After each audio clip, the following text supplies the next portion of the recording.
अस्सलाम वालेकुम। आज मैं 1 साल के बाद सामने आया हूँ।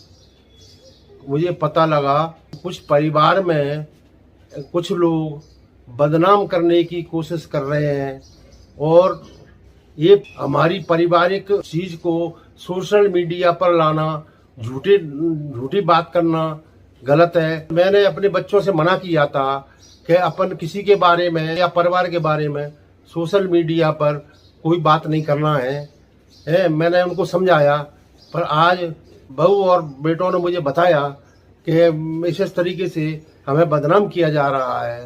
तो मैं अपने इस बयान से ये बात कहता हूँ कि झूठा बदनाम किया जा रहा है। मुझे अच्छी तरह रख रहे हैं जी और मेरी खूब सेवा कर रहे हैं, ऐसी कोई बात नहीं है। और ये झूठी बदनाम करने की कोशिश की जा रही है। और ये हमारा पारिवारिक मैटर को सोशल मीडिया पे लाना मैं अच्छा नहीं समझता हूँ। हमने किसी की बुराई या उसको मैटर नहीं किए, उठाना नहीं चाहते, ना हम चाहते कि आपसी संबंधों में कोई वो आए। और जो संबंध है इसका जिम्मेदार मैं हूँ। मेरे द्वारा ही बहू और लड़कों से कोई मतलब नहीं है। ये जो भी बात है मेरी खुद की बात है और इससे बहू बेटों से कोई संबंध नहीं है। इस बात से अगर कोई फालतू की बदनामी, झूठी बदनामी वाली कोशिश करता है वो गलत बात है। इसको हम अपनी एक परिवार की बचाने के लिए हमने आज तक बच्चों से भी मना किया कि किसी के बारे में कोई बिल्कुल कमेंट्स नहीं करना, ना हमने कमेंट्स किया। लेकिन यदि कोई बात फालतू बदनाम करने की कोशिश कर रहा है, झूठी बात की कोशिश कर रहा है, तो वो गलत बात है।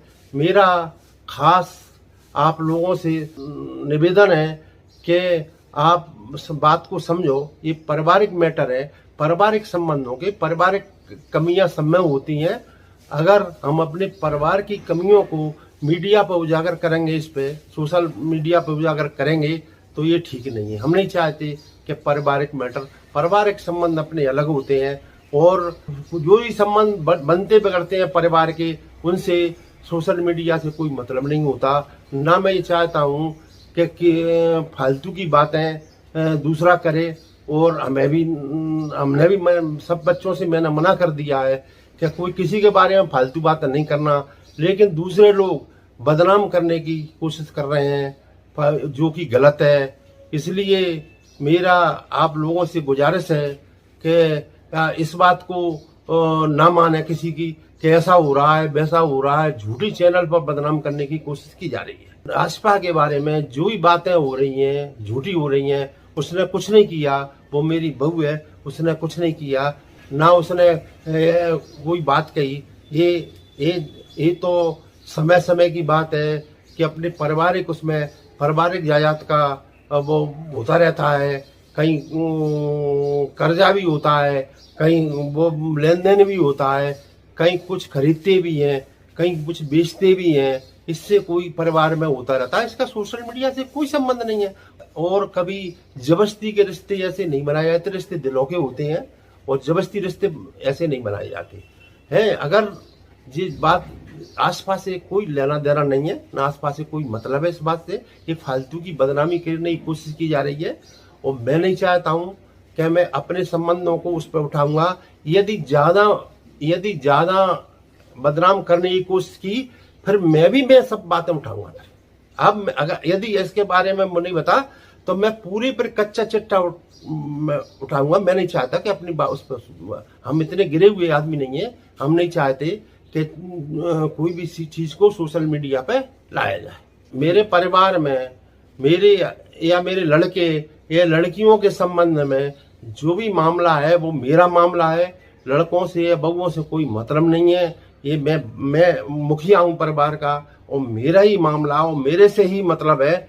इसलिए कोई बात को मैं नहीं चाहता हूँ कि हमारी पारिवारिक बात है एक मीडिया पर आए और सभी लोगों को पता लगे।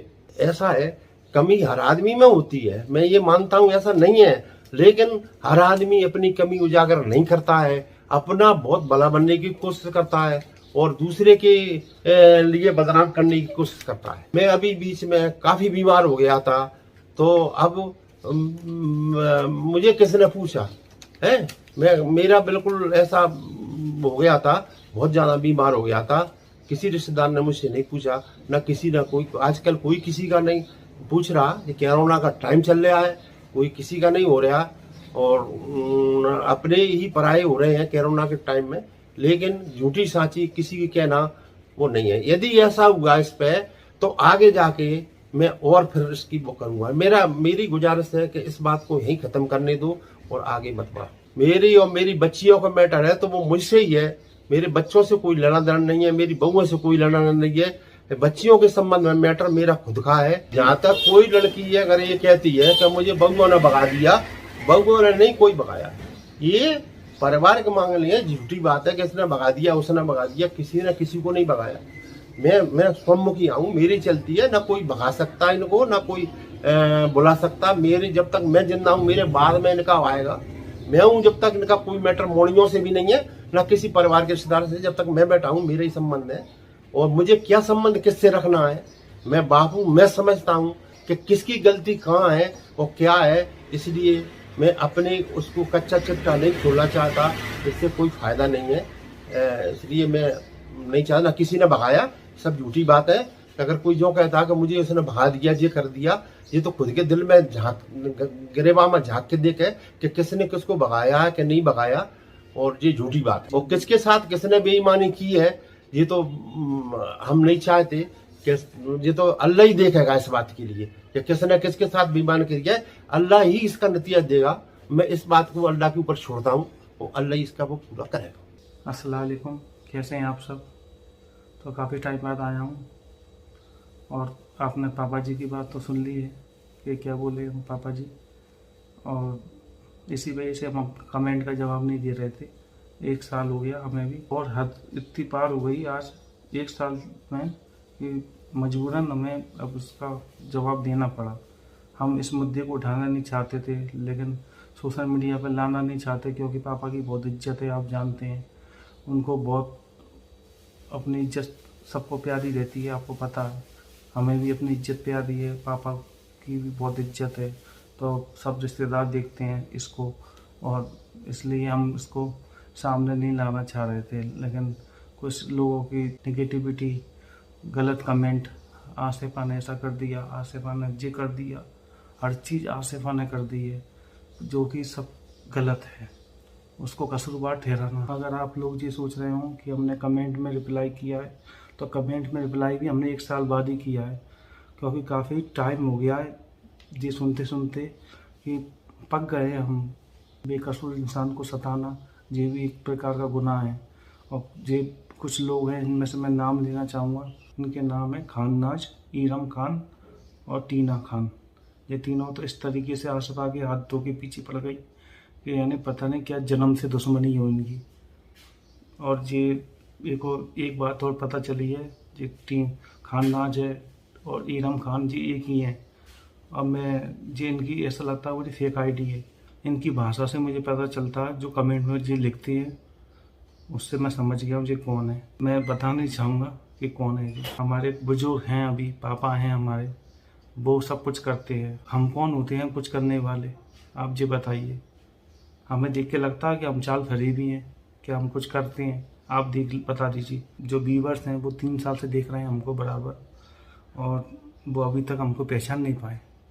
जी समझ लीजिए अब क्या समय आ गया है। बस नेगेटिविटी, गलत बोलना बस। और उसके क्या नहीं, हमारे फेवर में कोई आता है तो उनकी फिर जी खाना आ जाती हैं, उनको समझाने के लिए, उनको फ्रेश करने के लिए कि भैया ऐसा नहीं है, जी ऐसा है। क्योंकि हमारे रिश्तेदार हैं क्या, आप जी बताइए कि हमारे घर में रहती है आप, कि क्या पता है आपको। और ये फेक आईडी मत बनाइए। लेकिन ये खाना आ जाए, इन्होंने हमारा चैनल बंद करवाने के लिए ऐसा प्लान किया है, कुछ हम पूछो नहीं। वो हमारा चैनल बंद करवाना चाहती हैं। कमेंट बॉक्स में बोलती हैं कि इनका चैनल अनसब्सक्राइब कर दो। इनने जो मेहनत करी है इतने साल, आसिफा ने 3 साल, उनकी मेहनत को बर्बाद करना चाहती हैं। उनने जो स्ट्रगल करा है क्योंकि हमारे ख़ानदान में तो कोई यूट्यूबर था नहीं, है ना। किसी को बी का ब्लॉग भी नहीं आता, बी जो बी होता है ना, ब्लॉग तो बोलते हैं ब्लॉगिंग, लेकिन उनको बी भी नहीं आता। जो शुरुआत हमने ही करी ब्लॉगिंग की, है ना। और दूसरी बात, जिनका चैनल है उनका चैनल भी मैंने ही बनाया है, उनको मैंने ही समझाया है, उनकी एडिटिंग मैंने सिखाई, उनको चैनल मैंने बताया कि कैसे चैनल बनता है और सब कुछ क्या गाइडलाइंस होती हैं यूट्यूब के बारे में सब समझाया। लेकिन उन्होंने कभी मुझको क्रेडिट नहीं दिया उन्होंने मुझको। कोई बात नहीं, नहीं देना चाहते क्रेडिट तो कोई बात नहीं। तो बस मैं यही चाहता हूँ कि हमारे बारे में कोई बात ना की जाए। जी हमारा यानी लास्ट इस टॉपिक पर वीडियो है। हम वैसे कभी आना नहीं चाहते थे इस मुद्दे को सामने, लेकिन मजबूरन आना पड़ा।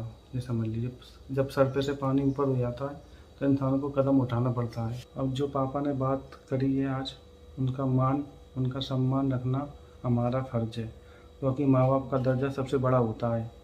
उनकी बात मानना हमारा फ़र्ज होता है। अगर मैं ये झूठ बोल रहा हूँ या मेरा ये गुनाह है तो मेरे को, मैं गुनाह ही सही, क्योंकि बात मानना माँ बाप की कोई गलत नहीं है।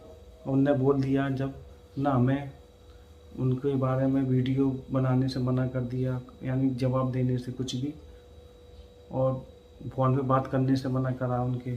तो अब हम क्या करें, आप बताइए। इस चैप्टर को क्लोज करना चाह रहे हैं हम। तो आप, मैं उम्मीद करता हूँ आप समझ गए होंगे सब, इसलिए अब आप फिर से कुछ कमेंट ना करना हमारे बारे में, ना हम सुनना चाहते हैं इस मुद्दे पर कोई बात। और एक बात ज़रूर बताना चाहूँगा आपको, क्योंकि इंसान जब बेकसूर होता है, कोई कसूरवार नहीं होता, उसको फिर भी नीचा दिखाया जाता है, गलत बोला जाता है। तो आशिका भी कई बार रोई हैं मेरे पास आकर, उनने बोला मेरा क्या कसूर है। मैं समझाता था कि अपने पापा ने मना करी है तो मत बोलो, अभी नहीं बोलेंगे अपन कुछ भी ऐसा, अभी देखते हैं क्या होता है आगे। अगर ये मामला रुक जाता है तो ठीक है, नहीं, लेकिन नहीं हुआ ऐसा। कमेंट पे कमेंट, लेकिन मुद्दा उठता जा रहा है यानी परिवार की इज्जत का सवाल। हमें इसलिए नहीं बोलना था कुछ भी, लेकिन मजबूरन बोलना पड़ा, इसलिए मैं उनको समझा के शांत करता था। और आज भी वो बहुत रोई अपने पापा से बात करते हुए। घर पे बात कर रही थी मायके में अपने मुरैना, तो इसलिए मेरे को आज ये कदम उठाना पड़ा। तो बस मैं अब विदा लेता हूँ आप सबसे। अल्लाह हाफिज़, बाय बाय। अस्सलाम वालेकुम, कैसे हैं आप सब। तो आज जो है ना, मैंने कोई ब्लॉग शूट नहीं किया है सुबह से, मतलब थोड़ा सा बस इनाया को नहलाया था जब उसकी वीडियो बनाई थी, क्योंकि वो अच्छी लग रही थी, क्यूटी सी। और सुबह जब मैं नीचे आई थी जब बनाया था, बस मतलब खाना वगैरह काम वगैरह कुछ भी नहीं शूट किया है। तो बस अभी हो रहा है शाम का टाइम, रात ही होने वाली है, 7:30 बज गए हैं। तो बस यहाँ पे ना मैं पापा के लिए रोटी सेक रही हूँ, उनको खाना देना है। तो सुबह आज मैंने बनाई थी कढ़ी, लेकिन अब कढ़ी से रोटी नहीं दूंगी, दूध में मिल के दूंगी, क्योंकि शाम को जो कढ़ी है ना खट्टी हो गई होगी शायद। तो बस यहाँ पे 2 रोटी सेक लूंगी मैं, और दूध में गुड़ डाल के पापा को दे दूंगी। पापा को अच्छा लगता है तो कभी कभी देते हैं, हफ्ते में 1-2 बार दूध से, तो उनको अच्छा लगता है। ऐसे कभी सब्जी देसी बनी होती है ना शाम के टाइम, अगर दही वगैरह की तो खट्टी हो गई हो, तो इस वजह से। क्योंकि जब मम्मी भी थी ना, तो कभी कभी मम्मी बोल देती थी खुद से कि दूध से रोटी दे देना, सब्जी से मत देना। क्योंकि पापा को है ना दूध से मीठ की रोटी अच्छी लगती है। उनकी मम्मी थी ना, मतलब मेरी दादी सास, वो उनको बचपन में दूध से रोटी ही खिलाती थी ज़्यादातर, तो इसलिए आदत है। मुझे भी दूध से रोटी अच्छी लगती है, दूध में मीड़ के। मेरी मम्मी भी खाती थी, मेरे पापा को भी पसंद है दूध में रोटी मीड़ के। तो काफ़ी लोग हैं जिनको दूध में रोटी मीड़ के पसंद है। मैं अपने घर पर सब्जी बहुत कम खाती थी, मुझे पसंद नहीं आती थी, अच्छी नहीं लगती थी, मिर्ची लगती थी मुझे, तो मैं ज़्यादातर ना दूध से ही रोटी खाती थी। और अंडा वगैरह पापा खाते नहीं है। आमलेट कहते हैं मेरे जलन मचती है, घबराहट होती है रात में अगर आमलेट वगैरह से रोटी दो उनको, तो मना कर देते हैं। तो इसलिए उनको अंडा नहीं देते हैं, क्योंकि गर्मी भी वैसे ही पड़ रही है और उनको मेडिसिन वगैरह लेनी रहती है ना, तो इस वजह से ना वो मना कर देते हैं अंडे की, और दूध से सही रहती है, उनको अच्छी लगती है। तो वही देना अच्छा लगता है जो अच्छे से खा लें और उनका पेट भी भर जाए और उनको अच्छा भी लगे। तो बस इसीलिए अभी मैं छत पे थी, मैं सोच रही थी छत पे वीडियो स्टार्ट कर लूँ, लेकिन मैंने वहाँ भी नहीं की। पतंग वगैरह उड़ाने लगे और बच्चे जो है ना इधर उधर होते हैं, तो इसलिए फिर उनको भी देखना रहता है। तो इस वजह से ना मैंने छत पे नहीं वीडियो शूट की। कपड़े भी धो रही थी मैं। आ गई मेरी चुईया, आ गई। मैगी ऊपर से ले आओ मैगी, जाओ। चुपकली ना खाए, चुपकली जे बस हर जगह ना चुपकली देखती हो फिरती रहती है, चुपकली इधर चुपकली उधर। छत पे तो भी है चुपकली और किचन में भी है चुपकली, और रात में जब सुनसान हो जाती है ना तो है ना फर्श पे फिरने लगती हैं, आराम से घूमती हैं, और जैसे निकलो बाहर रूम से तो जमीन में दिखाई देती हैं। पता नहीं इनका क्या करे, कोई गर्मी पड़ रही है तो वो बाहर आती हैं आराम से घूमने सैर सपाटे पे। अब तो है ना इतनी गर्मी हो गई है ना कि किचन में जरा सा अगर एक दो रोटी बनाने आया हो ना तो बस पसीने से नहा लो। गरम गरम रोटी से हाथ जल जाते हैं।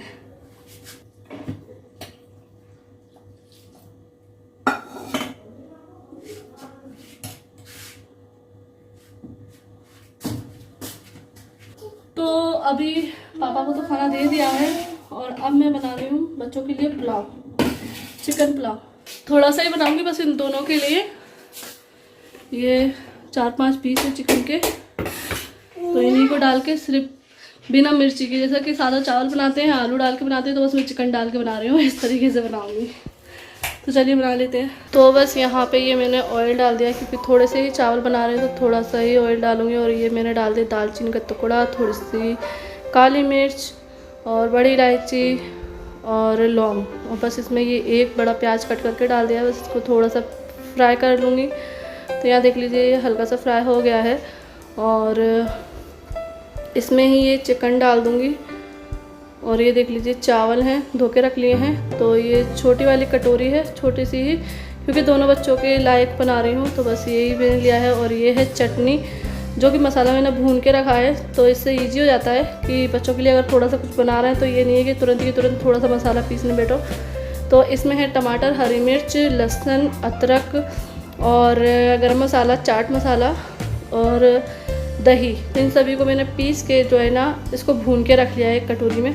तो ऐसा थोड़ा सा कुछ बनाती हूँ तो उसमें डाल के बना देती। तो ये देखिए, इतनी तो अभी ये बना रही थी तो फिर इसके लिए मुझे भूनना पड़ता, पीसना पड़ता, तो इसलिए। तो बस यहाँ पे चिकन डाल के इसको अच्छे से मैंने भुनाई कर ली है। और बस ये चावल डाल दूँगी, पानी डाल दूँगी। जो 1 कटोरी मैंने चावल लिए 2 कटोरी पानी डाल दूँगी। और बस नमक चेक करके नमक डाल दूँगी इसमें। और उसमें जो है ना मसाले में मैंने हल्दी, धनिया और मिर्च भी डाली थोड़ी सी स्वाद के लिए। तो सभी कुछ है, मतलब पूरा प्रॉपर मसाला तैयार किया हुआ है वो। तो बस यहाँ पे ये डाल दिया है मैंने पानी डबल, चावल का डबल पानी डाल दिया है। और बस इसमें मैं थोड़ा सा नमक डाल दूँगी टेस्ट करके। और बस इसमें ढक्कन लगा के सीटी लगा लूँगी 2, जिससे चावल क्या अच्छे से सॉफ्ट हो जाए। क्योंकि बच्चों को जब चावल खिलाते हैं ना तो वो सॉफ्ट चावल होते हैं तो बच्चे आराम से खा लेते हैं। और अगर सीधे मतलब साजे से चावल रहते हैं जो हम लोग बड़े लोग खाते हैं उस तरीके के होते हैं तो वो अच्छी नहीं लगती बच्चों। तो ये देख लीजिए पुलाव बन के बहुत ही ज़्यादा अच्छा तैयार हो गया है और बच्चों ने बहुत अच्छे से खाया। तो चलिए इस वीडियो को मैं एंड करती, फिर मिलती हूँ आप लोगों से। अल्लाह हाफिज़।